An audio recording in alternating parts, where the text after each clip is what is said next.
initially, or you knew that was going to happen?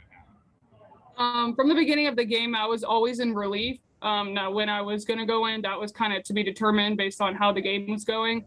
A little sooner than I was expecting, but I was ready to go in at the time.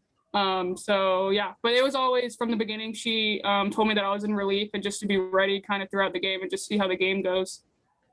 So can you tell me just the feeling for your team to be able to get down? You know, you get the home run from Braxton and get the lead early, but then they come right back.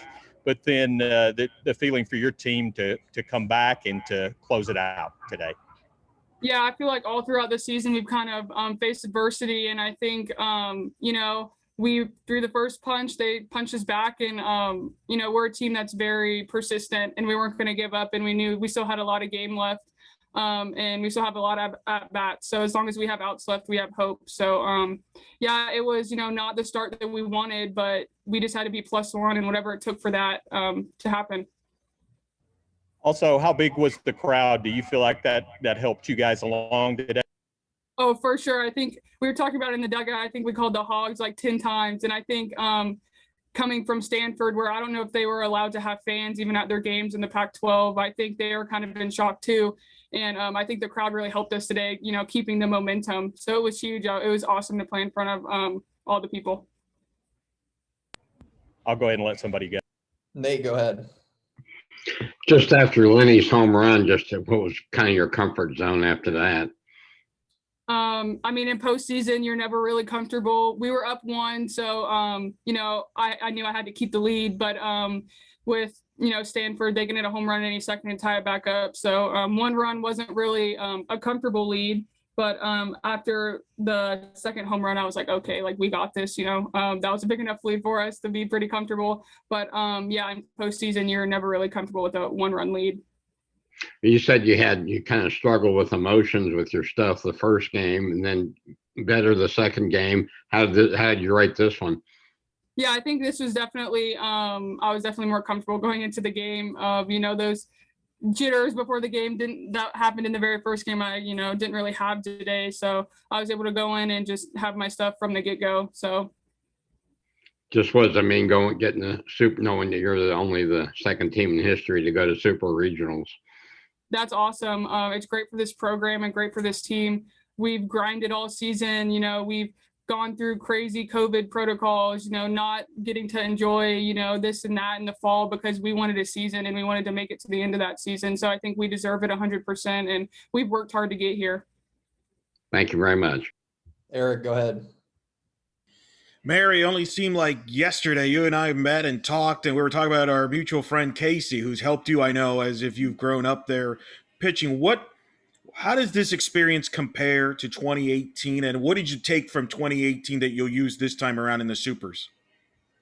I think I'm just a more mature pitcher than what I was back then. I don't really, you know, for the most part, let my emotions get ahead of me, or, you know, let the momentum of the game kind of dictate how I'm going to pitch. But yeah, it was nice, you know, for the redshirt juniors and seniors that have been here before to kind of like guide the underclassmen and say like, okay, like, you know, calm down. Don't make the moment bigger than what it is. I think we're definitely better this time around. And I think last time when we got to a super, we were kind of just happy to be there, but now we're ready to go and win a super. So, you know, we've kind of gone past the, you know, making history, and now we're going to make more history this time. So how are you different now as a pitcher than you were, say, a couple years ago?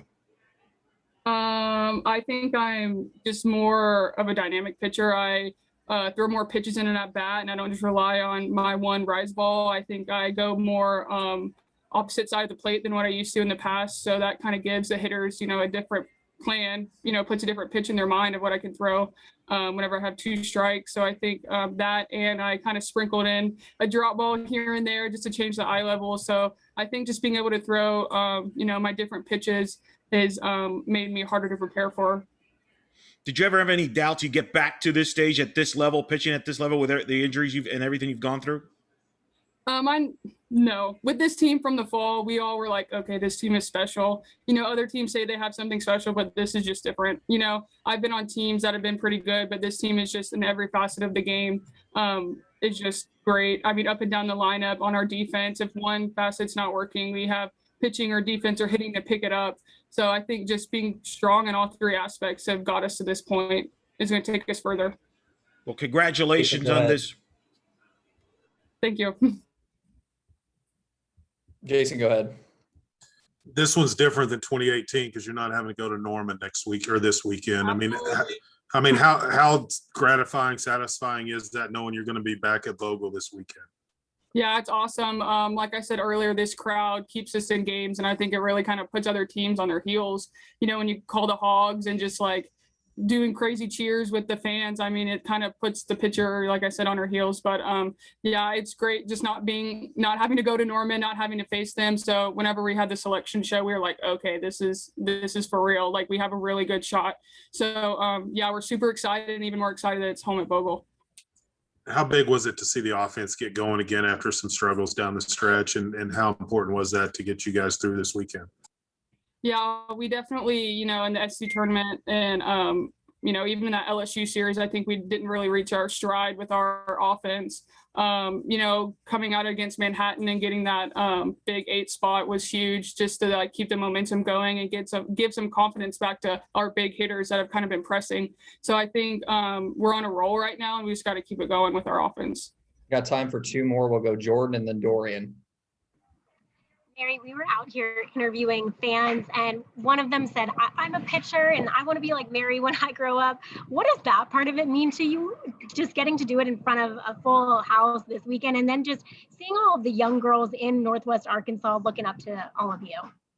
Yeah, that's awesome. I know definitely before the game, the girls were talking about how, you know, there's so many little girls out there, and that used to be us. And, you know, just motivates us even more because we all, you know, grew up watching college softball, some of us SEC, some Pac-12, but, you know, those are the girls that look up to us and really just give us extra motivation, and kind of just stepping back and looking at it and seeing the big picture and saying, like, these girls really look up to us, and that's really awesome. Dorian, last one. Hey, Mary. Obviously, Braxton and Lenny's home runs are going to get a lot of the recognition, but I was wondering if you could just touch on the importance of Ryan Jackson. I know she's been hampered with injuries for you guys this year, hasn't been in the starting lineup a whole lot, but she's come through with big hit after big hit earlier in the weekend and then again today. Yeah, you know, Ryan was kind of out of that starting spot for a little while, dealing with, you know, this and that. But the entire time she was grinding, and she was just waiting for her opportunity to come in. And today was her birthday, so we're like, you're gonna, you know, make a big play today, it's such a birthday. But we're all so proud of her. She's been working her butt off, you know, going in on off days and just really taking that extra, you know, cuts after practice. So she deserves it, and I'm glad that she's really coming and ending her senior season strong. Mary, thank you so much.